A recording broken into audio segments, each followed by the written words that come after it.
It's going down right now with the Joseph Bar podcast. Make sure y'all watch the Joseph Bar podcast. Ringing off right now. I am the K. I need to kick it free. You know what it is. Salute. Block party action. Me.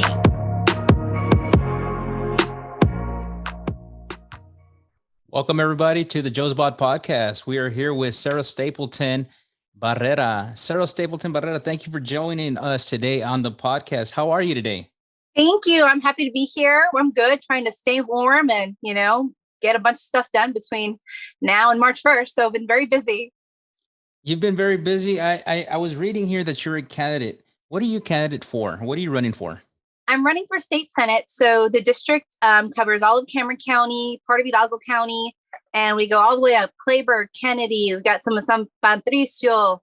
We have part of Nueces. We have B County. So it's like a 3-hour stretch of a district. So it's been quite the adventure.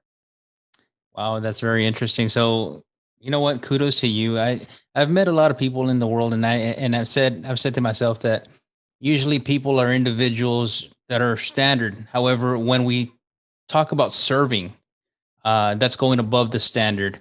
And serving is something that, when somebody has the guts to go ahead and put their name on the ballot, they want to serve. Tell me a little bit about that. Yeah. So, I've been a practicing attorney for the past 12 years, and mostly for indigent clients, the poor, the forgotten, and those that need help. So it's always sort of been in my nature to fight for the underdog, for those that are struggling. And, I find myself at a point in my life struggling. And I think we've all had situations that we've been in that are uncomfortable and not great and not fun. And, through my experiences, I had a lot of eye openers and recognized that, my gosh, if I'm an educated person with a degree and I'm struggling to this extent, look at the people around me that don't have what I have. Can you imagine, the obstacles that people are faced with every day?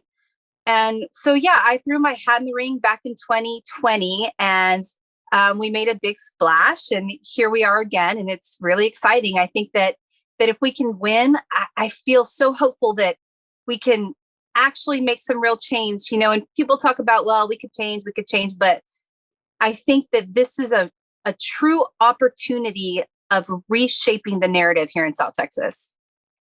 South Texas. So you're originally from Brownsville, Texas?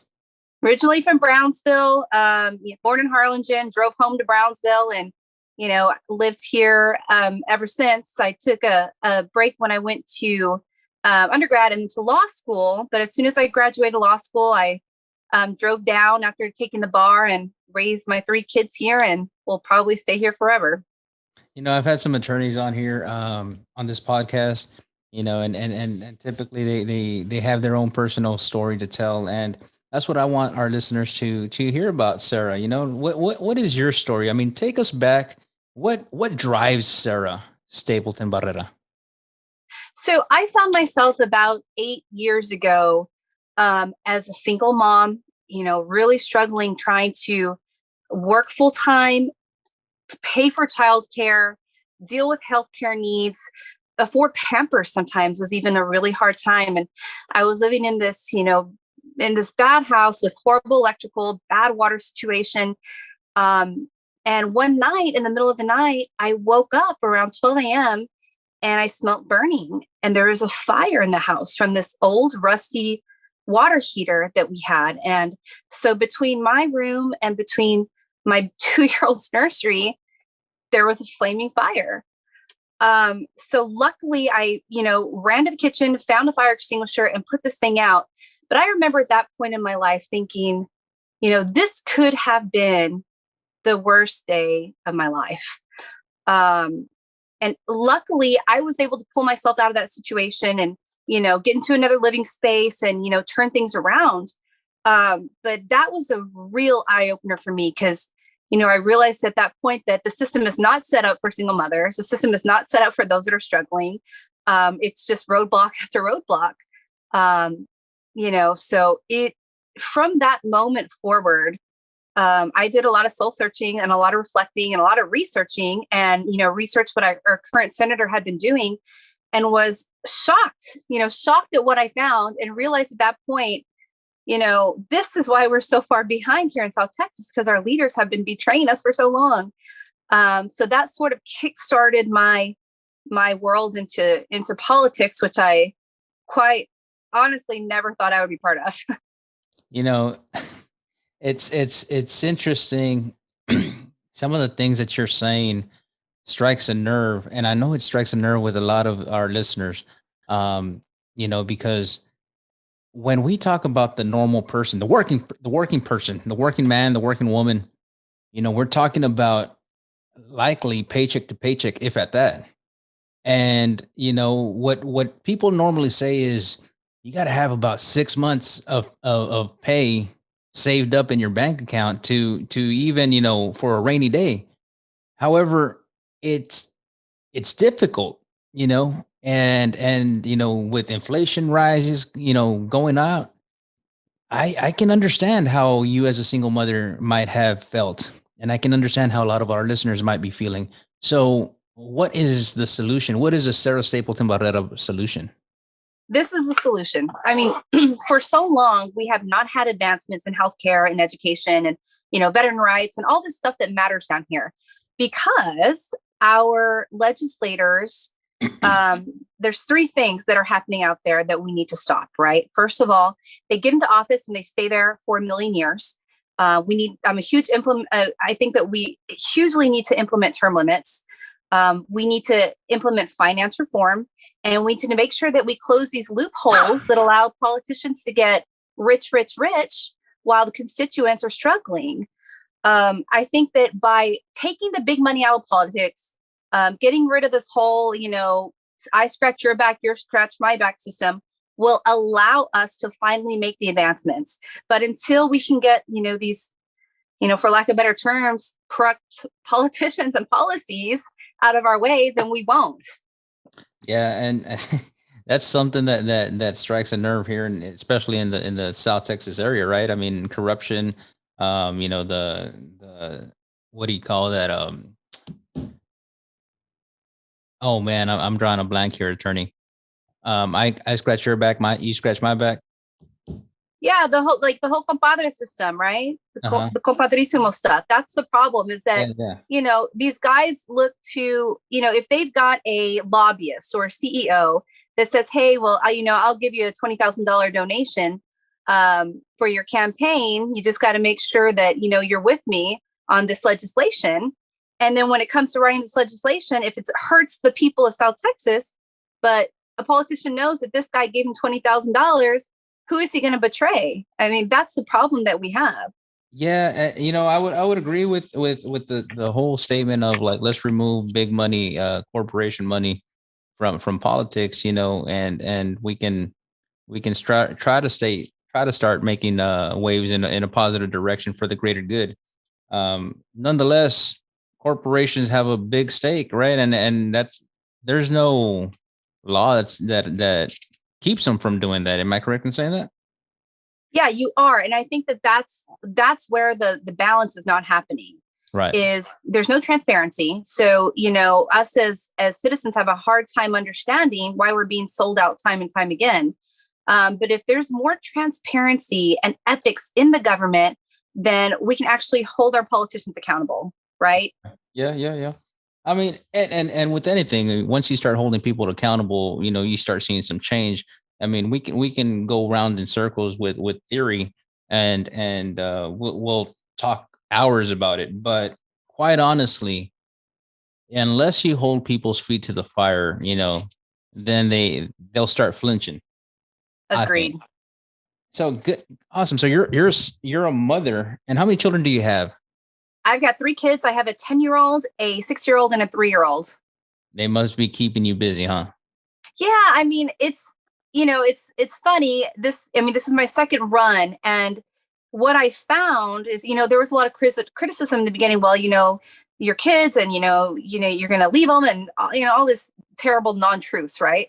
But what I've realized is it's really become a family affair. The kids are into it.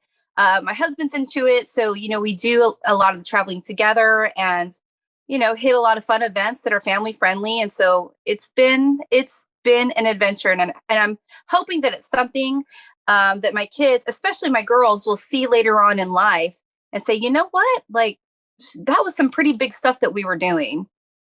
It truly is. I mean, I've been to Canada myself, and I've gone through this whole thing twice. And I would agree with you that my children are usually the ones that are like all into it, and they love it, right? And there's a reflective piece.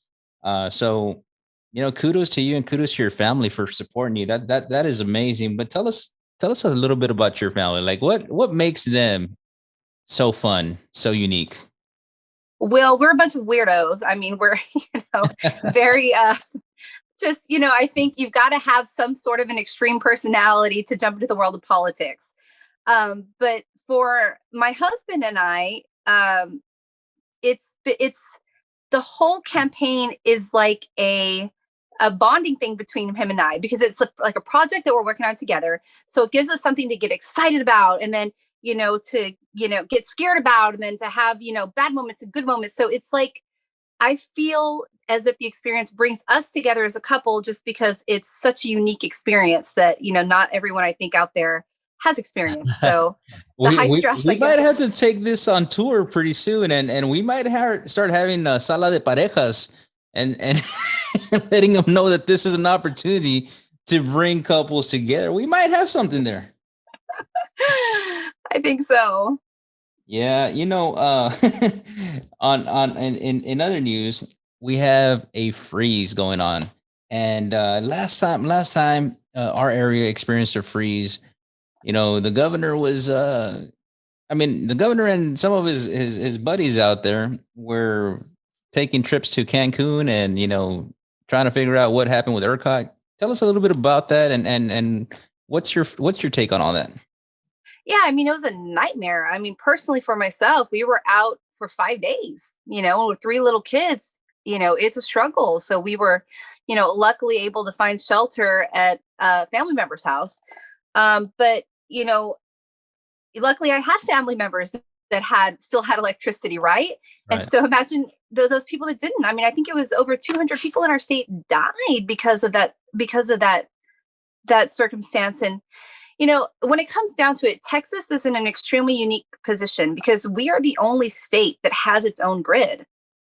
All the other states are united in some sort of way regarding the different grids. So we have our own system.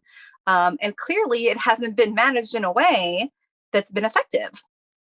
So yeah, major transformations need to happen. I mean, obviously it's always about money, right? We need money to ensure this is a basic necessity, that people aren't freezing and dying and burning fires in their living rooms and putting tents in their kids' bedrooms. I mean, that's what it was. And it's here we are again, and we'll see what happens. I mean, looks like your lights are on and so are mine, but there's no guarantee, right, how long that'll last. I mean, that's true. I mean, that's true and clear with life. I mean, there's no guarantee with life. Today we're here, tomorrow we're not. I mean, just recently I was listening to Common. Are you familiar with Common? He did a little tour here in the Rio Grande Valley. And yes. One of the things that he was asked, and with regards to politics, his response was like, you know what, these politicians need to stop with the bullshit. Bottom line. And it resonated to a lot of what you're talking about.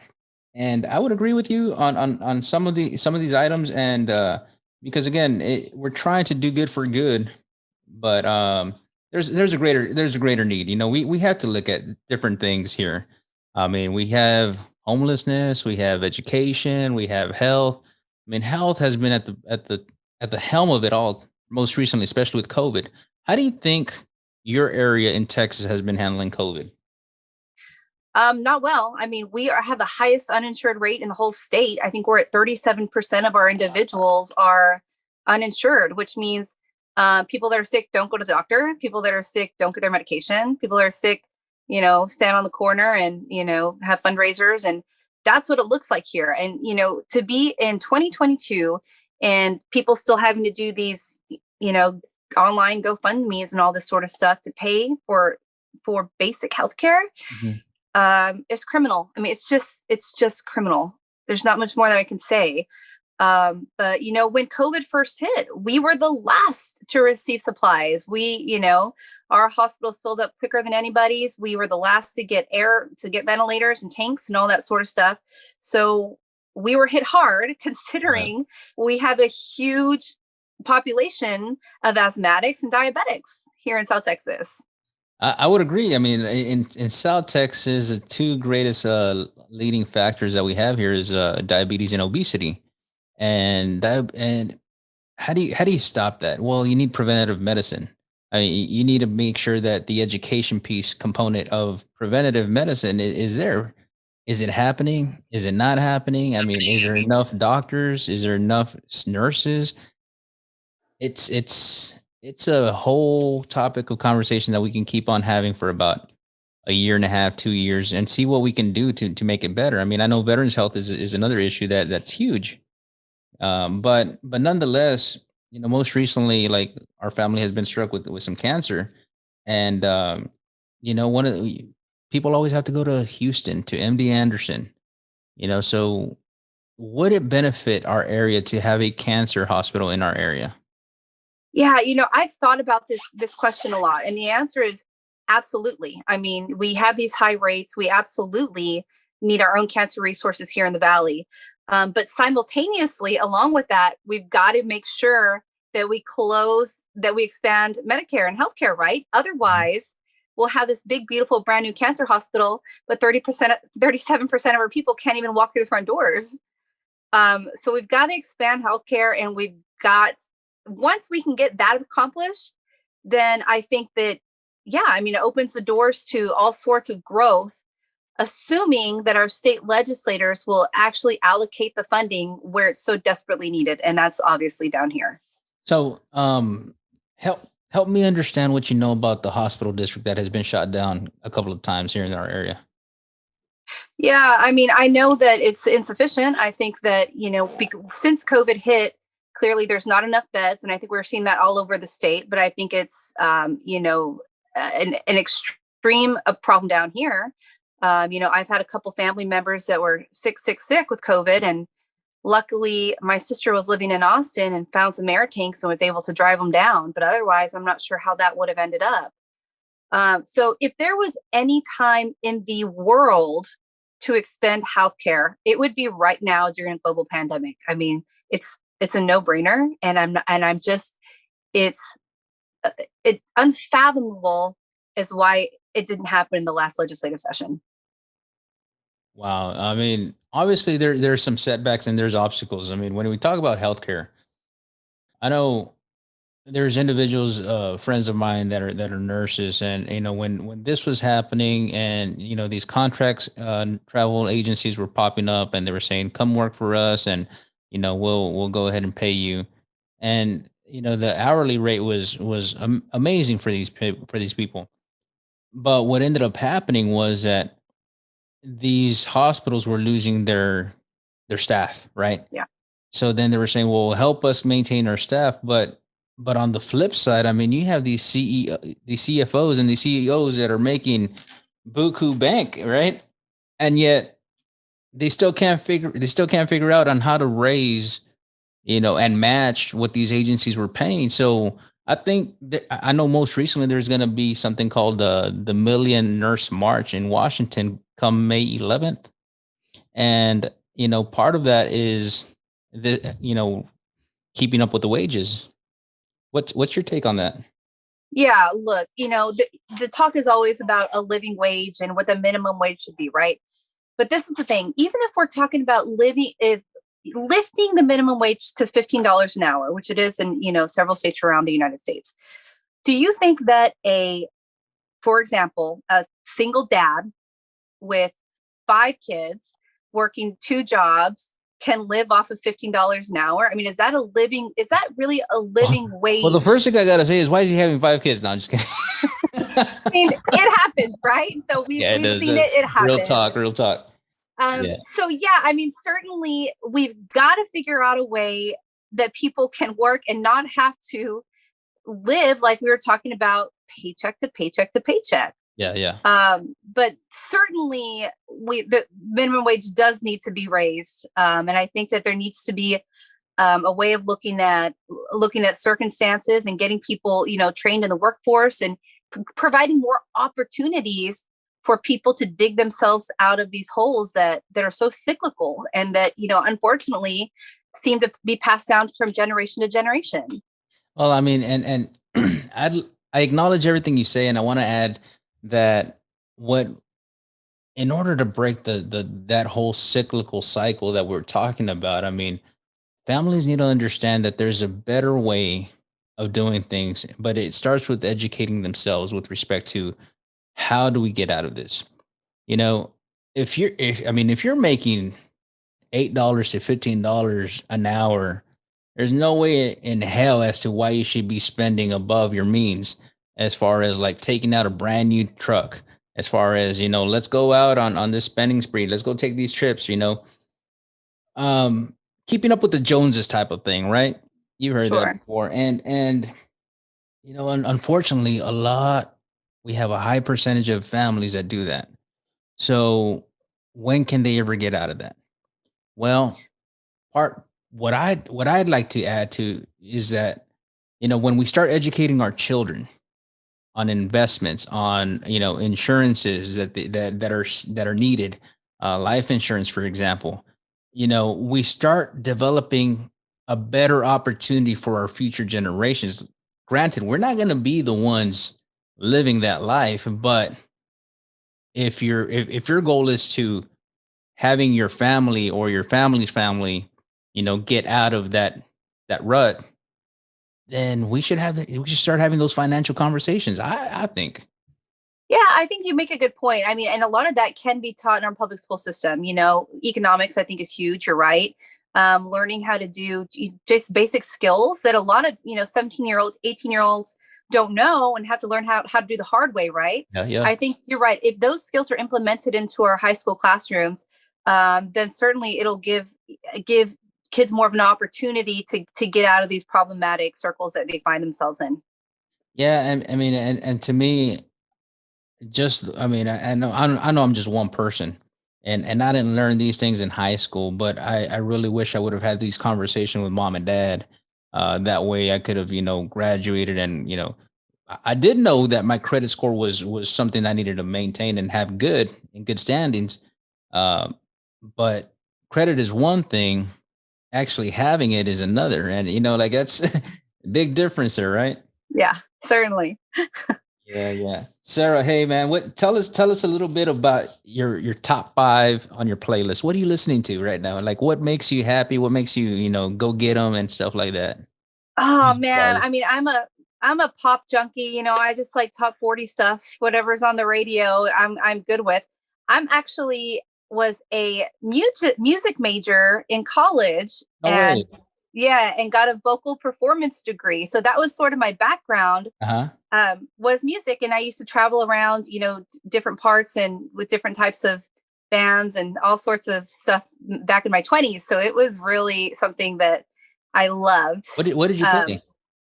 I play the guitar, I play the piano, but mostly, I mean, I was a vocalist. That was my main, and I used to sing weddings and that sort of stuff. So that was. You heard it here first. I had not heard Sara is a singer and a musician, but it sounds like Sara can sing at your next boda, man. I really think so. I sure can. Spent about a decade doing weddings. So what is it that you would normally sing? Like, I mean, is it like mariachi or is it like English? I can do a little bit of everything. I mean, from, top 40 hits to Selena stuff to Ave Marias. I mean, whatever you want, I can pull out. Wow. What's your most what's your memory, your greatest memory of you singing? I spent about 6 months in Nashville and sang up and down the Broadway strip in Nashville. I had one song at each of the little venues that I would sing on Friday nights.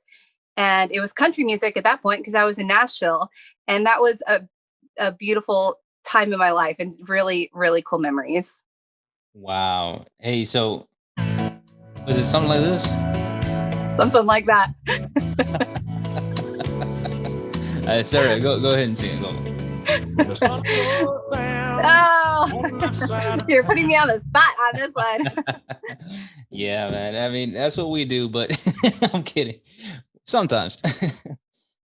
Needless to say, hey, I did want to ask you about.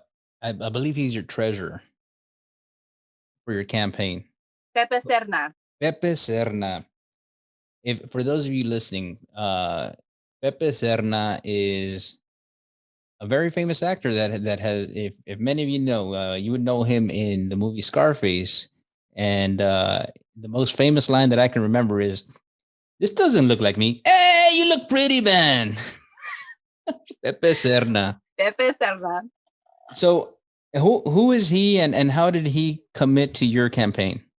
So he's my tío through marriage. He's my husband's tío. And so he's, part of the family. And we asked him, hey, we're doing this. Would you want to hop on and help? And he is amazing and said yes. And he did a podcast with us not too long ago. And he's more than, just someone that's helping. I mean, he really has been an inspiration to me. And I think to the whole Chicano culture. I mean, from back in the 80s, he was a real revolutionary and movement shaker and maker. And, I'm extremely proud to have him in my corner. That's awesome. I mean, and you, like you mentioned, when you have an individual like himself that is actually wanting to be a part of the cause, it sounds like he's very political and very strong in his beliefs. So what are some of the things that he's guided you with, as far as your campaign? Yeah, I mean, when we first started talking about it,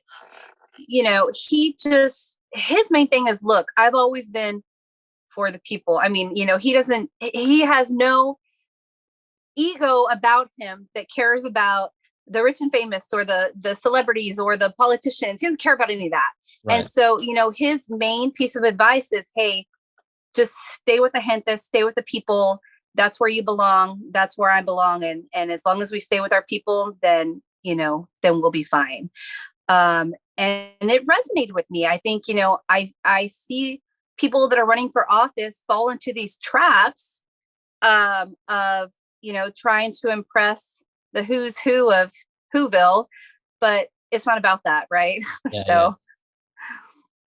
Well, that's a very insightful message that anybody can relate to.